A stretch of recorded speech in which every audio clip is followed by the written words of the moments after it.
안녕하세요. 오늘도 서연살롱을 찾아주셔서 감사합니다. 강서구에 살고 있는 40대 여성이에요. 저는 얼마 전에 둘째 아이를 출산했어요. 첫애 때도 진통시간이 길어 고생했는데 이번에는 노산에다 안 좋은 일까지 겪은 터라 난산으로 꽤 고생이 심했어요. 분만실에 누워 산통에 힘겨워하는 와중에도 제 머릿속에서 떠나지 않는 사람이 하나 있었어요. 피를 나눈 사이도 아닌데 친모보다 더 애틋한 네 번째 엄마였죠. 네 번째 엄마는 고집도 세고 모든 걸 당신 뜻대로 해야 직성이 풀리는 성격을 가지고 계세요. 게다가 면전에서 대놓고 서슴없이 제 흉도 보는 분이시죠. 따지고 보면 최악의 엄마지만 그런데도 저는 이런 엄마가 좋아요. 거기에는 그럴 만한 이유가 있거든요. 바로 그 얘기를 해보려고 이렇게 사연을 보내게 되었어요. 남들은 하나뿐인 엄마가 넷이나 있을 정도로 제 인생은 순탄치 않았어요. 친구가 많다는 건 친구가 없는 것과 같다는 말처럼 엄마가 많다는 건 정작 제가 기댈 엄마가 없다는 것과도 같았죠. 그래도 초등학교 5학년 때까지는 남들처럼 평범한 가정에서 자랐어요. 아빠, 엄마, 그리고 여동생과 저를 길러주신 외할머니와 함께 웃음 살았으니까요. 아빠는 동네에서 빵집을 하셨는데 따로 직원을 두지 않고 엄마가 제빵사인 아빠를 도와 보조일도 하고 카운터도 맡고 계셨죠. 부모님이 가게에 매달려 있어야 해서 저와 여동생은 외할머니 손에 자랐어요. 외할머니는 사위집에 얹혀 산다는 생각 때문에 그러셨는지 늘 저희 아빠 눈치를 보곤 하셨어요. 정작 아빠는 아무렇지 않았는데 말이죠. 거기다 저희 아빠가 주사가 심해서 술만 드셨다 하면 온 집안을 쑥대밭으로 만드는 바람에 더더욱 사위를 어려워하셨는지도 모르겠네요. 아빠가 술 마시고 늦게 귀가하는 날이면 외할머니는 저와 여동생을 일찌감치 재우셨어요. 손녀딸들한테만큼은 험한 꼴을 보이고 싶지 않으셨던 거죠. 어릴 땐 잠도 안 오는데 자꾸 자라고 닥달하는 외할머니가 야속했어요. 하지만 머리가 크고 보니 그 마음이 이해가 가더라고요. 그래서 안 자겠다고 칭얼대는 여동생을 다독이며 잠을 청하곤 했죠. 네 아빠는 술만 아니면 버릴 게 없는 사람인데 그놈의 술이 웬 수지. 외할머니는 종종 그런 말을 하셨어요. 사위의 주사에 진저리가 처지면서도 가족 건사하느라 쉬는 날도 없이 죽어라 일만 하는 아빠가 안쓰러우셨던 거죠. 거기다 장모까지 품어준 고마움도 한몫했을 테고요. 그래서 외할머니의 그런 푸념이 마냥 듣기 싫지만은 않았어요. 사위에 대한 사랑이 담긴 푸념이니까요.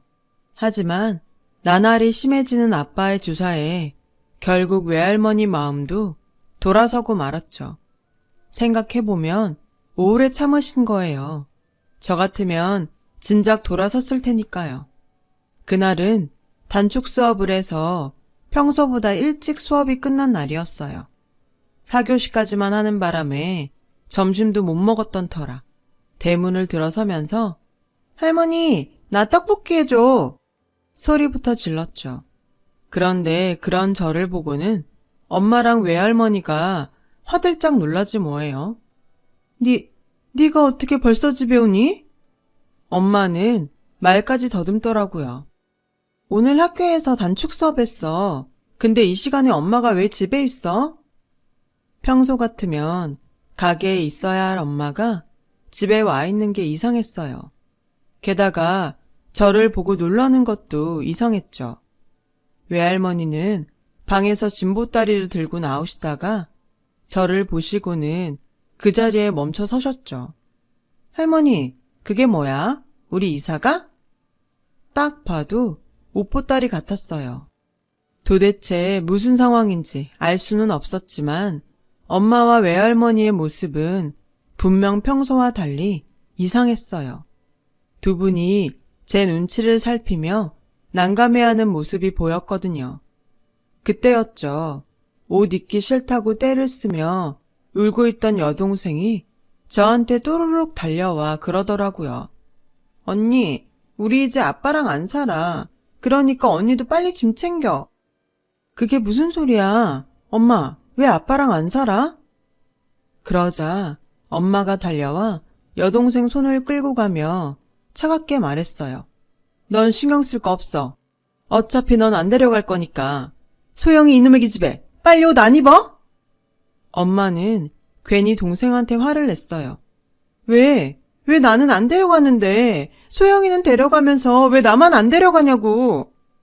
서운한 마음에 저는 바락바락 대들며 소리쳤죠. 하지만 엄마는 더 이상 아무 말도 하지 않더군요. 보다 못한 외할머니가 제게 다가와 그러시더라고요. 아빠 혼자 두고 갈 순 없잖아.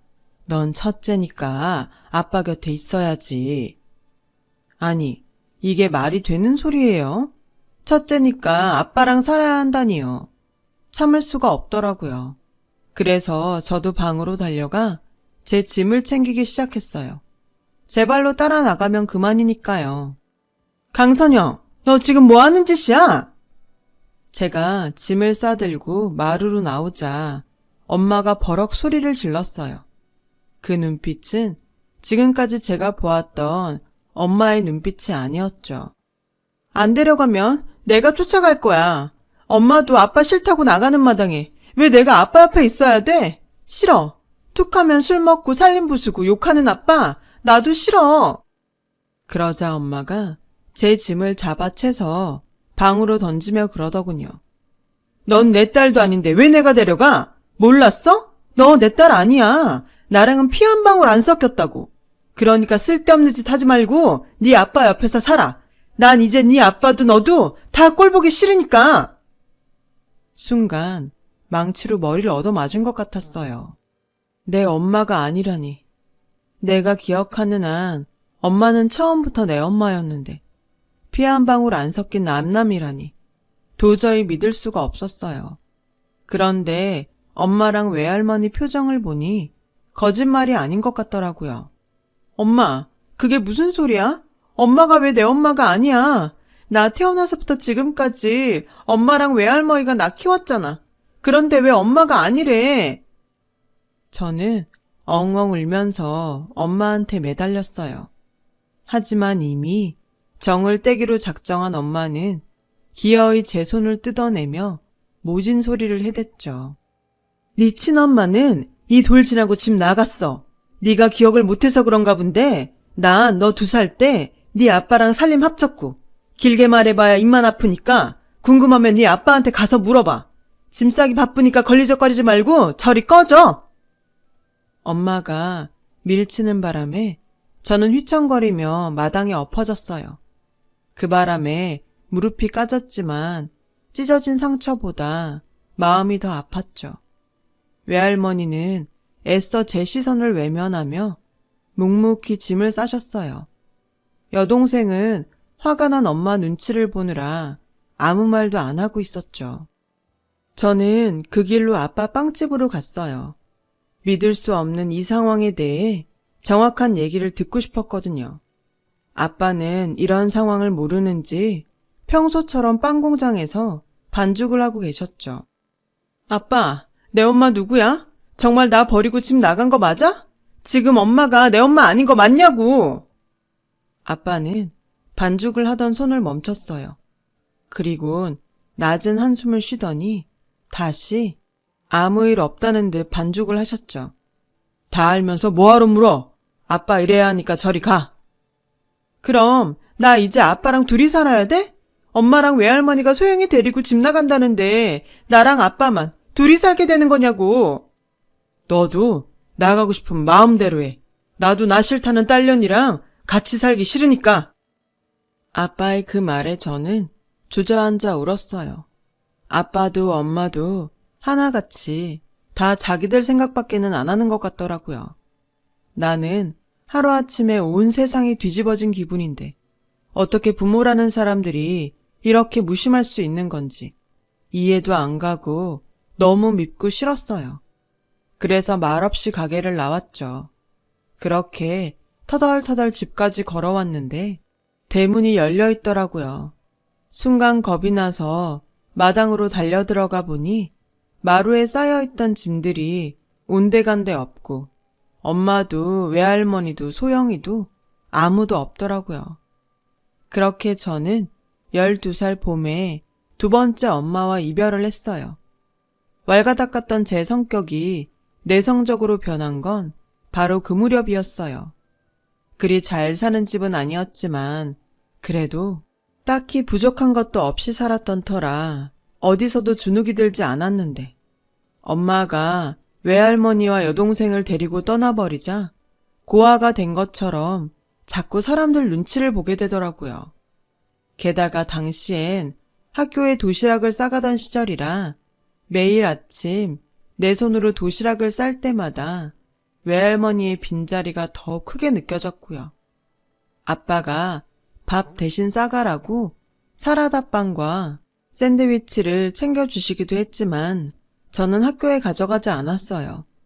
꼭 엄마 없는 애라는 걸 남들한테 보이는 것 같았거든요.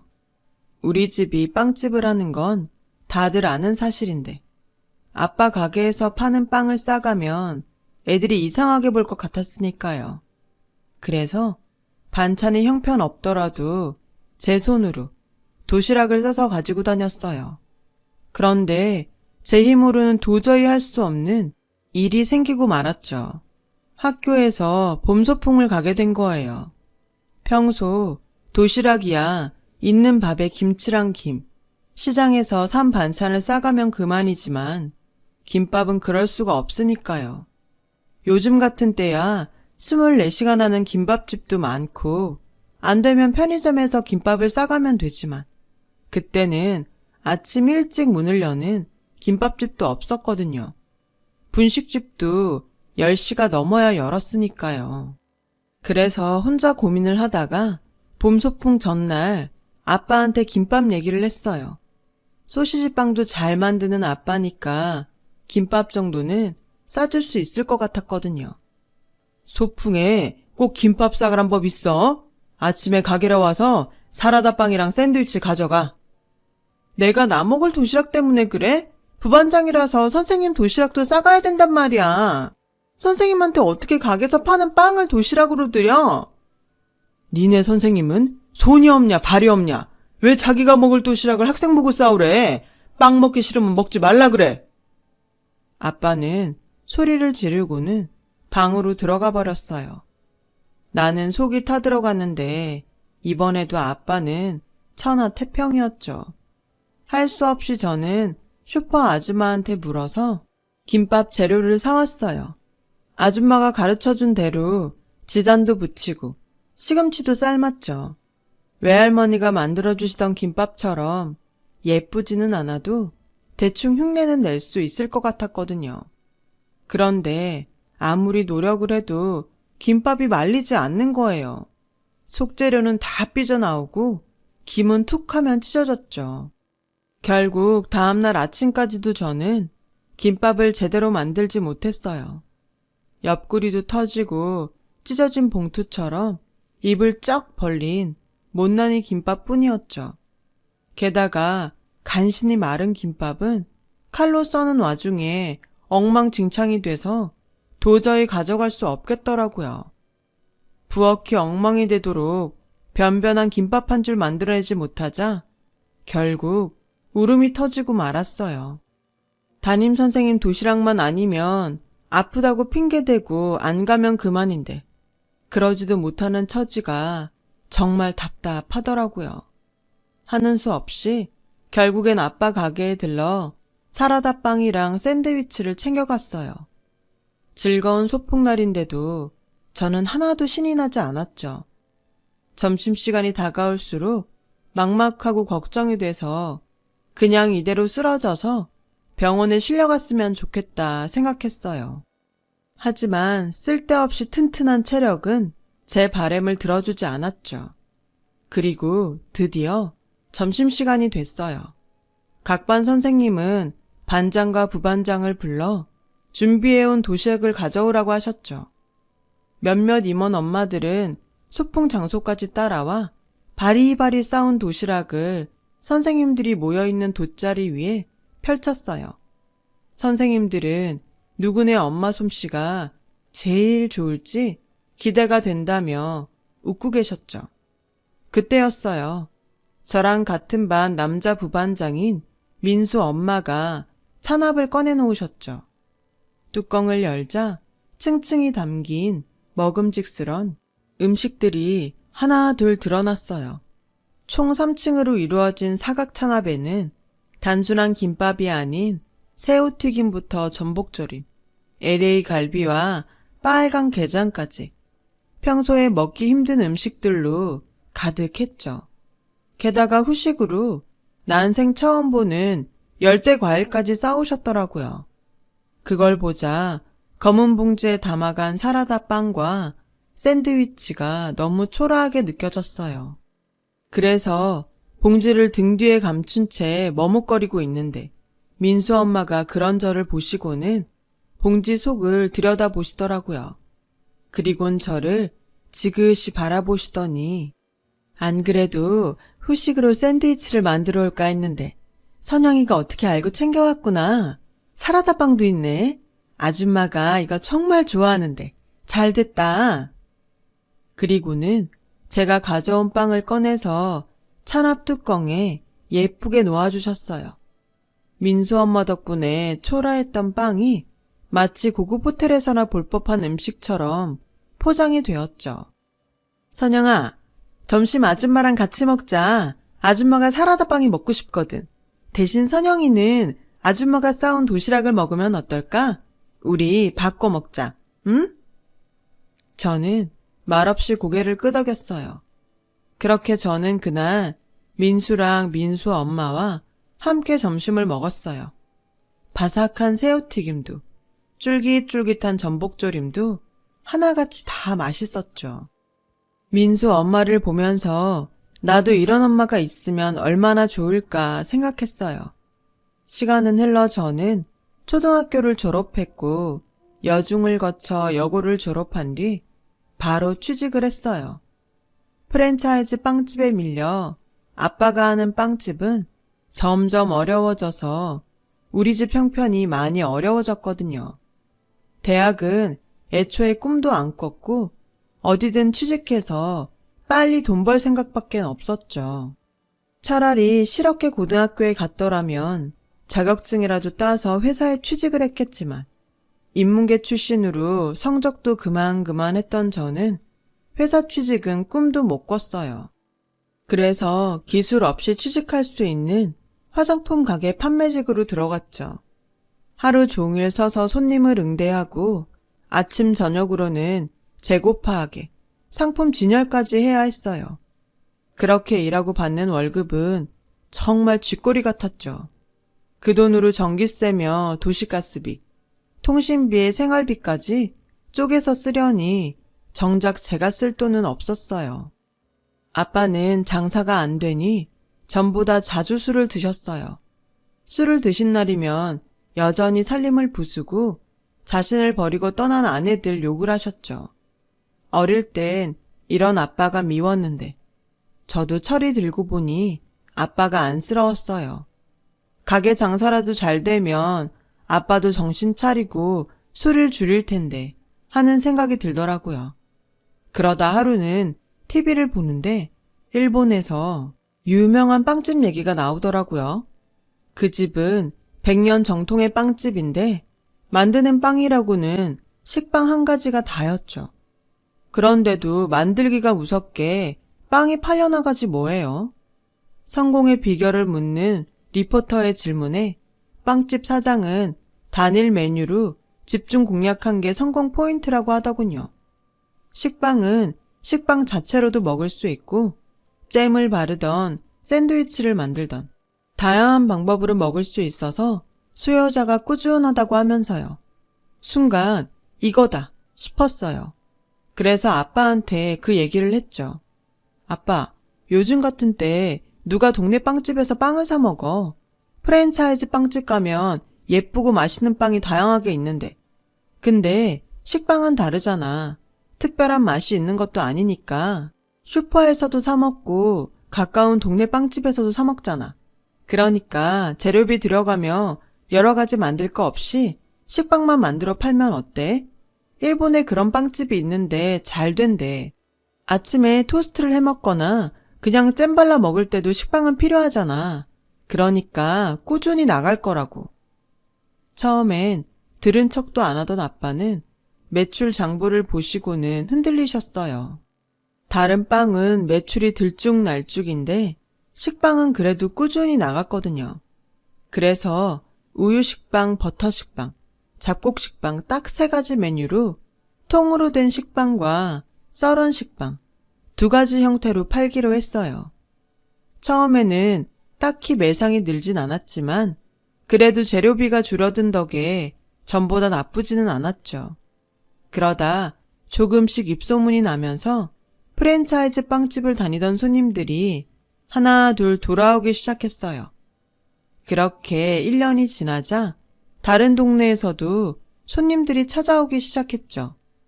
매출이 늘기 시작하자 아빠는 술을 끊었고 저는 화장품 가게 일을 그만두고 아빠 가게에서 일을 하게 되었어요. 저는 일을 시작하면서 가게 인테리어를 새로 바꿨어요. 군더더기 없이 깔끔하게 화이트 벽에 우드 선반으로 식빵이랑 통일감 있게요. 간판은 하얀 바탕에 빨간색 정자체로 빵이라고 단순하게 넣었고요. 가게가 환하게 바뀌자 사람들 시선도 전보다 많이 끌었고 단일 메뉴만 파니까 전문적인 느낌도 들더라고요. 그러다 보니 일식 돈가스 집에서도 주문이 들어오기 시작했어요. 일식 돈가스는 건식 대신 습식 빵가루를 사용하는데 시중에서 파는 식빵으로는 자신들이 원하는 탄력과 밀도를 가진 빵가루를 만들 수 없다고 하더라고요. 그래서 아빠는 주문에 따라 빵가루형 식빵을 따로 만드셨죠.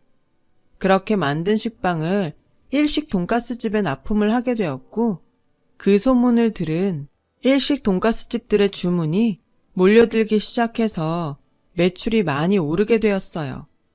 그렇게 아빠와 저는 다 죽어가던 동네 빵집을 다시 살릴 수 있었어요. 상황이 이렇다 보니 더 이상은 아빠랑 둘이서 감당하기가 힘들더라고요.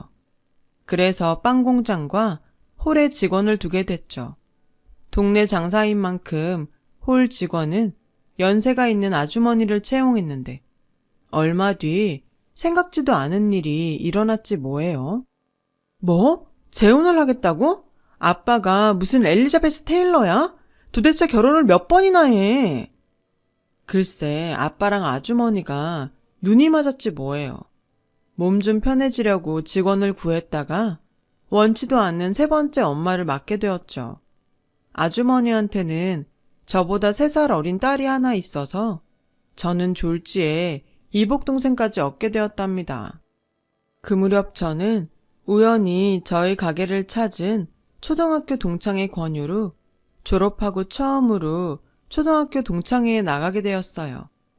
아이러브 스쿨이 유행하던 때 시작돼서 쭉 이어오고 있다고 하더라고요. 사는데 바빠서 동창들 찾는 건 생각도 못했던 저는 그렇게 나간 동창회에서 5학년 때 같은 반 부반장이었던 민수를 만나게 되었고 연인관계로 발전했어요. 5년 정도 연애를 한 우리는 30 무렵 결혼을 하기로 했어요.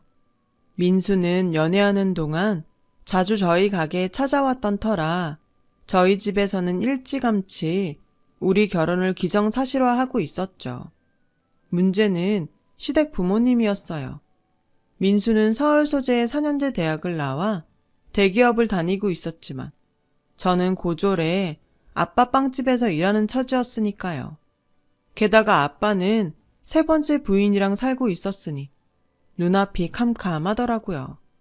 그래도 일단 부딪혀 보자는 심정으로 시댁에 찾아갔어요.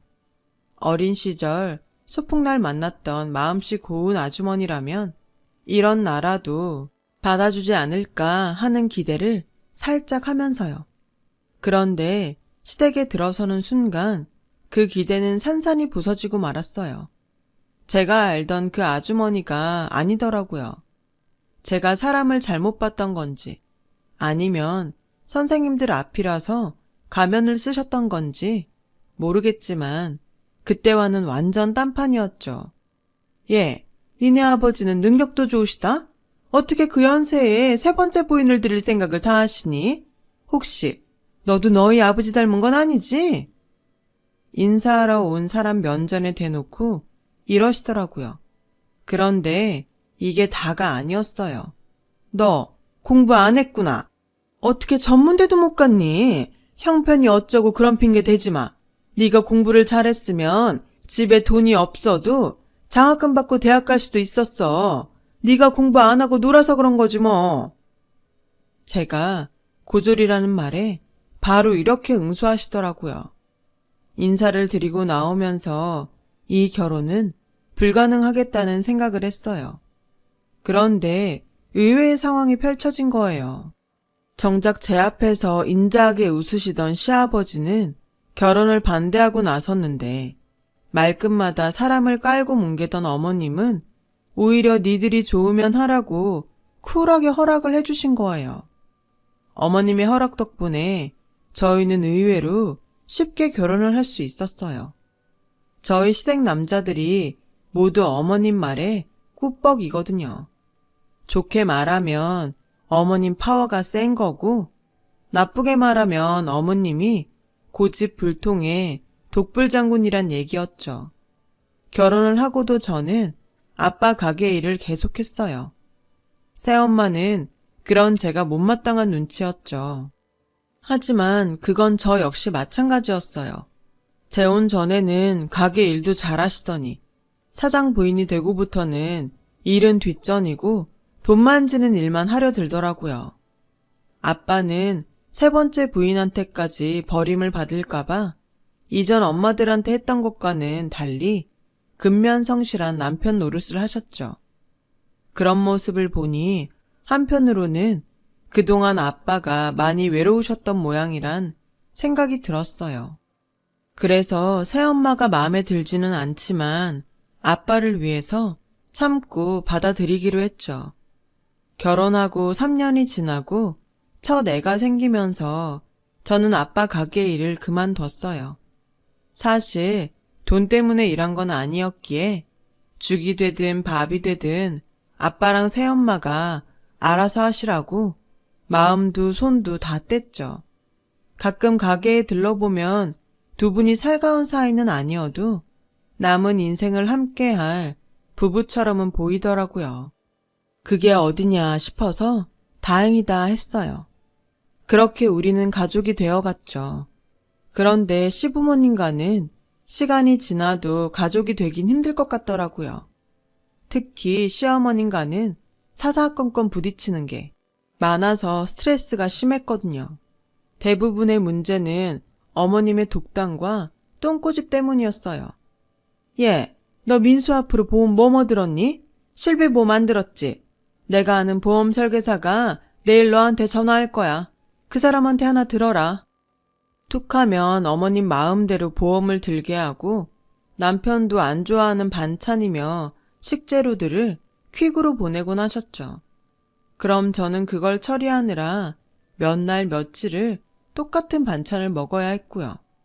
제가 말씀드리기 뭐해서 남편을 시켜 제발 음식 좀 보내지 마시라고 해도 아니야, 이게 얼마나 맛있는데 민수는 손발이 차서 필히 이걸 먹어야 돼. 버리지 말고 싹 먹어 치워. 내가 가서 확인할 거야. 이런 식이에요. 당신 아들이 안 먹어서 매번 제가 먹는다는 걸 아시면서도 이러시니 정말 미치겠다니까요. 시댁에서 밥을 먹을 때도 그래요. 밥이 많다고 조금만 달라고 말씀드리면 아니야, 안 많아. 사람이 이 정도는 먹어야지. 밥 양도 어머니 마음대로 해요. 심지어 제 속옷도 어머님 취향대로 사서 보내신다니까요. 홈쇼핑 보다가 내 거 사면서 네 것도 하나 샀다.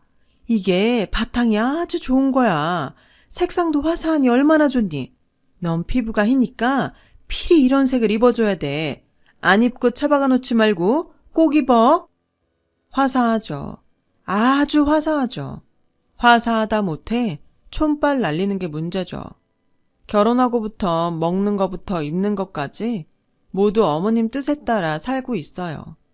이 정도는 그래도 참을만 했어요. 그런데 얼마 전 도저히 참을 수 없는 일이 벌어진 거예요. 40에 생각지도 않은 둘째를 갖게 된 저는 노산이라 임신 초기에 엄청 예민한 상태였어요. 그래서 외출도 않고 주로 집에서 시간을 보내고 있었죠. 그러던 어느 날이었어요. 경찰서에서 전화가 왔더라고요. 네? 제 친모를 찾았다고요? 성인이 되고 친모를 찾으려고 경찰에 유전자 등록을 해두었는데 다행히도 친모를 찾았다는 연락이 온 거죠. 몇 년 동안 연락이 없어서 거의 포기하고 있었는데 기적이 일어난 거예요. 연락을 받고 40년 만에 저는 친모를 만나러 나갔어요. 남편은 임신 초기라 잘못될까봐 같이 가겠다고 하는 걸 뿌리치고 혼자 엄마를 만나러 나갔죠. 약속 장소에 나가보니 너무도 초췌한 모습으로 나와 계시더라고요. 그 모습만으로도 그동안 얼마나 힘들게 사셨는지 단번에 알겠더라고요. 엄마는 저를 보자마자 끌어안고 대성통곡을 하셨어요. 아빠 술주정에 지쳐서 저를 데리고 도망을 치려다 아빠한테 잡혀서 저는 뺏기고 당신 몸만 겨우 빠져나왔다며 미안하다고 하셨죠. 제가 눈에 밟혀서 주변을 서성이며 사셨는데 목구멍이 포도청이라 돈 벌러 지방으로 내려간 사이 아빠랑 제가 이사를 가서 이후 소식도 못 듣고 사셨다더군요. 네 아빠만 아니었으면 내가 널 품고 살았을 텐데 엄마 없이 크느라 얼마나 힘들었니? 다 내가 죄인이다. 내가 그냥 참고 살았어야 했는데. 한스러운 삶을 곱씹으며 제게 사과하는 엄마를 보니 그동안 나를 찾지 않는다고 원망했던 마음이 싹 녹아버렸어요. 엄마, 나 엄마 원망 안 해. 지금이라도 날 찾아와줬잖아. 근데 몰골이 이게 뭐야? 혹시 어디 아픈 거 아니야? 아무래도 병색이 짙어 보이는 게 걱정이 되더라고요. 자식 버리고 샀냐니? 몸 건강에 온전히 살면 그게 더 죄지. 엄만 괜찮아. 너 보니까 아픈 것도 싹 낫는 것 같다. 알고 보니 무리하게 일을 하고 사신 탓에 간이 많이 안 좋아지셨다고 하더라고요. 현재 홀로 단칸방에서 살고 계신다길래 그 길로 엄마를 저희 집으로 모셔왔어요. 긴 세월 동안 재혼도 안 하고 혼자 사셨다는 말에 가슴이 아프더라고요. 그런데도 아빠는 3번째 부인까지 맞아 살고 있으니 괜히 미워지더라고요. 저희 집에 들어와 살게 된 엄마는 그동안 못한 엄마 노릇을 하려고 하셨는지 아픈 몸을 이끌고 제게 먹일 음식을 이것저것 해주셨어요. 하지만 임신 초기라 입덧이 심해서 죄송하게도 잘 먹지 못했죠. 엄마, 정말 미안해. 둘째를 가진 지 얼마 안 돼서 요즘 입덧이 심하거든. 입덧 좀 가라앉으면 그때 많이 먹을게. 제가 임신을 했다고 하자 왠지 엄마 표정이 어두워진 것 같았어요. 하지만 이유는 묻지 않았어요. 제 친엄마긴 하지만 떨어져 지낸 세월이 길어서 아직은 허물없이 지내는 게 쉽지 않은 탓이었죠. 그렇게 2주 정도 지났을까요? 제가 산부인과에 정기검진을 받으러 간 사이 시어머님이 저희 집에 오신 거예요. 친정엄마한테 전화를 받고 바로 달려와 막 현관에 들어섰는데 글쎄 기가 막힌 상황이 펼쳐져 있지 뭐예요. 여기가 어디라고 찾아와? 당장 이 집에서 나가. 자식 버리고 나갈 땐 언제고? 이제 와서야 낯짝 두껍게 어떻게 여길 찾아와? 당신이 그러고도 인간이야? 내 눈에 흙이 들어가기 전까지는 당신 같은 인간 절대 안 받아줘. 나가! 당장 내 자식 집에서 나가라고! 글쎄, 어머님이 저희 엄마 옷가지를 집어 던지며 이러고 있지 뭐예요. 그 광경에 눈이 뒤집힌 저는 달려들어 시어머니를 밀쳤어요. 어머님, 미쳤어요? 당신이 뭔데 내 엄마한테 이래요? 딸인 내가 괜찮다는데 왜 어머님이 나서서 이래라 저래라 하냐고요? 나갈 거면 당신이나 나가세요. 한 번만 더 우리 엄마 괴롭히면 저 다시는 어머님 안 봐요. 아셨어요? 제가 손을 부들부들 떨며 소리를 치자 어머님은 놀란 눈치였어요. 너 진심이니? 정말 다 알고도 괜찮다는 거야? 어떻게 그게 괜찮아? 너 정말 제정신인 거야? 태어나진 않았어도 엄연히 네 새끼인데 뱃속에 알 지워가면서까지 네 엄마 간이식을 해주겠다는 게 말이 되니? 너 그렇게 안 봤는데 잔인한 구석이 있는 애구나. 네? 뱃속에 아이를 지워요? 지금 그게 무슨 말씀이세요? 간이식은 또 다 뭐고요? 엄마는 알고 있어? 어머님이 하시는 말 알고 있냐고. 엄마는 아무 말도 못하고 눈알만 굴리고 있었어요. 그러다 저를 덥석 잡으며 애원했죠. 선영아, 나 좀 살려다오. 나 살릴 사람은 오직 너밖에 없어. 나 지금 간이식 못하면 죽는다. 누가 뭐래도 넌 내 배 아파 낳은 자식이야. 내 몸의 일부라고. 그러니까 내 간 조금만 떼어주면 엄마도 살고 너도 딸 노릇하니 기쁘고 우리 둘 다 좋은 일 아니겠니? 그러니까 네 간 좀 떼어줘. 자식이야. 언제고 다시 가지면 그만 아니겠니? 게다가 자식이 없는 것도 아니잖아. 하지만 네 엄만 다르잖니? 엄만 죽으면 더 이상 세상에 네 엄만 없는 거란다. 그러니까 나부터 살려라. 나 살리고 애는 나중에 또 가져. 그 순간 저를 붙잡고 있는 엄마의 모습이 마치 산 사람을 끌어잡고 놓지 않으려 발악하는 물귀신처럼 보였어요. 엄마의 입에서 나오는 말 한마디 한마디가 역겹고 소름이 끼치더라고요. 저는 엄마의 소나귀에서 빠져나오려 발버둥을 쳤지만 그럴 수 없었어요. 엄마는 죽기 살기로 절 꽉 잡고 놔주지 않았으니까요. 그때였어요. 그 손 놓지 못해, 이 미친년편네야! 어머님이 달려들어 엄마를 발로 걷어차버렸어요. 그제야 엄마는 저를 잡았던 손이 풀려 바닥에 나동그라지고 말았죠. 덕분에 전 풀려나올 수 있었고요. 뭐? 당신이 죽으면 엄마가 없어? 왜 선영이한테 엄마가 없어? 내가 이렇게 두 눈 시퍼렇게 뜨고 살아있는데. 얘 이제 당신 딸 아니야. 선영이 내 딸이라고. 남자한테 빠져 자식 내팽개치고 나갈 땐 언제고. 다 죽게 되니? 간 떼어달라고 와선 엄마라고? 천지간에 그런 엄마가 어딨어? 당신은 엄마도 아니야. 엄마라면 딸한테 자식 지우고 자기한테 간 달란 소리 못하지. 그건 개만도 못한 짐승 같은 것들이 날 짓이니까 나가. 당장 내 집에서 나가. 어머님은 시뻘건 눈으로 악을 쓰며 엄마를 집에서 쫓아냈어요. 저는 그 충격으로 자리에 털썩 주저앉아 있었고요. 엄마는 시어머님 손에 떠밀려 집 밖으로 쫓겨나면서도 끝까지 포기하지 않고 저를 부르며 간을 달라고 소리치더군요. 그 목소리가 너무 잔인해서 온몸에 소름이 끼칠 정도였어요. 어머님은 멍하게 넋을 놓고 앉아있는 제게 와서 덥석 끌어안았어요. 선영아, 울어라. 차라리 울어. 속으로 삭히지 말고 뱉어내. 차라리 울어라, 이 불쌍한 거사. 어머님은 저 대신 당신이 서럽게 울기 시작했어요. 어머님의 울음소리에 제 가슴에 맺혀있던 무언가가 들썩이더니 목구멍을 틀어 막고 있던 게 뚫리면서 그제야 울음이 터져 나왔죠. 한 번 터진 울음은 쉽게 그치지 않았어요. 어걱 소리를 내며 어머님을 끌어안고 한참을 서럽게 울었어요. 온몸의 기운이 쫙 빠질 정도로요. 그날 어머님은 제가 잠든 사이에도 제 머리맡을 지키며 돌봐주셨어요. 그리곤 잠든 아기 자장가 불러주는 목소리로 제게 그러셨죠. 선영아, 너 이제 내 딸 하자. 우리 엄마랑 딸로 평생 살자. 나도 엄마 없이 자라 네 마음 누구보다 잘 안다.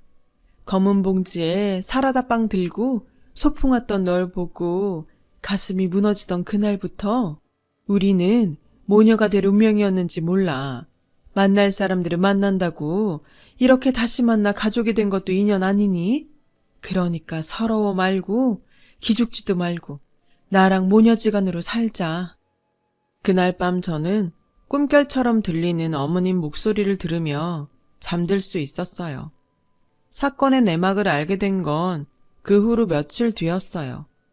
40년 만에 갑자기 나타난 친모가 의심스러웠던 어머님은 사람을 붙여 엄마 뒷조사를 하셨고 그 과정에서 엄마가 주변에 딸 간으로 이식수술 받을 거라고 했다는 걸 알게 되셨대요. 40년 동안 혼자 살았다는 말도 다 거짓이었죠. 눈 맞아 집 나갔던 남자와 결혼해 살다가 10여 전쯤 사별했다더라고요. 둘 사이엔 아들도 하나 있고요. 아들이 간이식을 안 해주겠다고 하자 그제야 저를 찾아 나섰던 거죠. 애초에 저에 대한 그리움도 없이 그저 자신이 살려고 간을 구하러 온 거였어요. 그 얘기를 듣고 나니 일말의 동정도 없이 끊어낼 수 있겠더라고요. 친모에 대한 아쉬움은 없어요.